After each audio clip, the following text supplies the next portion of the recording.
Анбоксинг, боксинг, боксинг, анбоксинг, анбоксинг. Что у нас тут? Ага, это заказанная за копейки зарядка для одного аккумулятора 18650. Зарядка происходит от USB с помощью кабеля microUSB.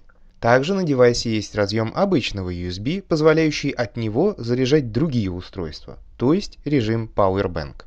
Доступны разные цвета, только я сначала не понял, почему крышка белая. Потом доперло, под ней светодиоды, гламурненько светящиеся через пластик. Через черный пластик они, конечно же, просвечивать не смогут. Попробуем. Работают. Но я покупал, чтобы иметь возможность оперативно заряжать аккумулятор для моего бульбулятора.